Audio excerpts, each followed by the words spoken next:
If anyone needed a reminder about what's at stake in an election, well, last night you got it. Because last night, Republicans took full advantage of their hold on the White House and the Senate by officially sealing the deal on their replacement for the late Supreme Court Justice, Ruth Bader Ginsburg. From judge to Justice Barrett. I, Amy Coney Barrett. Exactly 1 month after being nominated by President Trump, Amy Coney Barrett now joins the nation's highest court, concluding one of the quickest and most controversial Supreme Court confirmations in modern American history. The late evening event punctuating the most partisan confirmation in more than 150 years.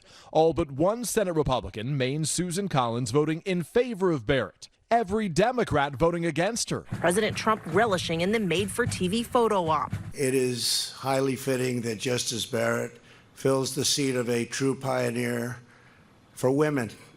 It's Justice Ruth Bader Ginsburg. Say what you want about the GOP, man, but this was gangster. They swapped out a Supreme Court seat in 4 weeks. This whole process in 4 weeks.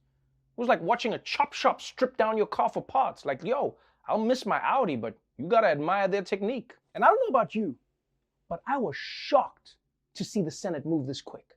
I mean, normally they take months to do anything, but here they moved so fast it was disorienting.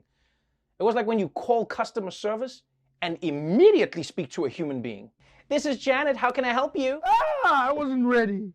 I mean, they just hustled Amy Coney Barrett straight from the confirmation to a midnight ceremony. Should look like the basic cable version of Eyes Wide Shut. And guys, you know that anytime you're doing a daytime event at night, something is wrong. Like, if you're digging a hole during the day,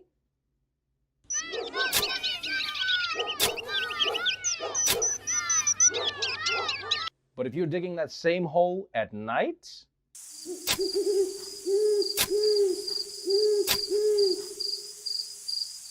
and you gotta admit, Trump's comment about Barrett being the perfect replacement for RBG is grade A trolling. He knows what he's doing. Because yes, RBG and Barrett are both women, but Barrett is gonna dismantle all of RBG's good work. So this would be like if the Lakers replaced LeBron with Ben Carson. Technically, yes, they're swapping one black man for another, but good luck on making the playoffs next season. I'm gonna take the shot as soon as I... But while Republicans were celebrating, Senate Democrats had some ominous warnings for their colleagues who had finally crossed the line. Our Republican colleagues are shattering the norms and breaking the rules and breaking their word, and there will be consequences. I think there are now new rules in the Senate, and I think Republicans have set them. The next time the American people give Democrats a majority in this chamber, you will have forfeited the right to tell us how to run that majority. If all of this rule breaking is taking place, what does the majority expect?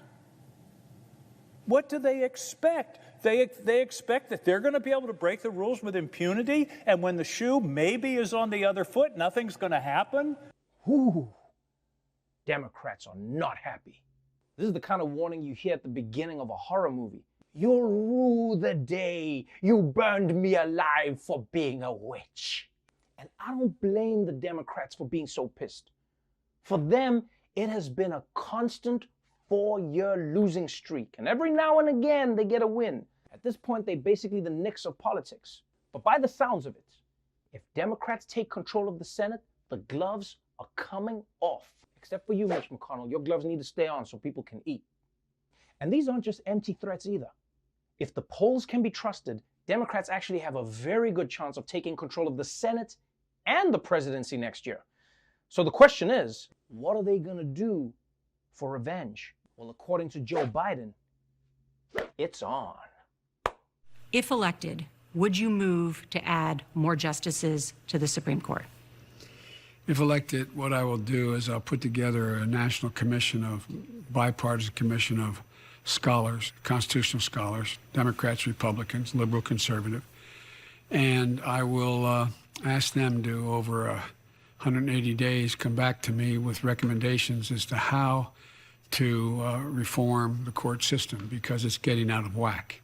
the way in which it's being handled. And it's not about court packing. There's a number of other things that our constitutional scholars have debated, and I'd look to see what recommendations that commission might make. Really, Joe Biden?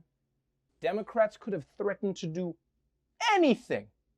Expand the number of justices, make all the bathrooms in Congress gender fluid, get drunk and bulldoze the Supreme Court. But instead, they're like, you just wait, Mitch, because in 6 months, the Democrats are going to bring a bipartisan commission all up your ass.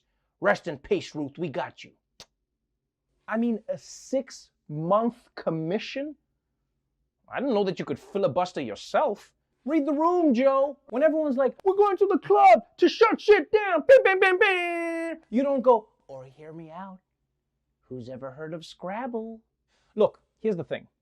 The other day, Mitch McConnell had a simple response to everyone who was concerned about how he got Barrett onto the Supreme Court. You know what he said? He said, you can't win them all, and elections have consequences. And you know what? He's right. And there's another election coming up in a week, and that's also going to have consequences too. But elections are only the beginning of the story. Republicans didn't take over the court just because they felt like it. They did it because the people who elected them made it clear that it was a priority. So whatever your priority is for the Supreme Court going forward, you better vote next week. And then let the people you put in office know what you expect from them.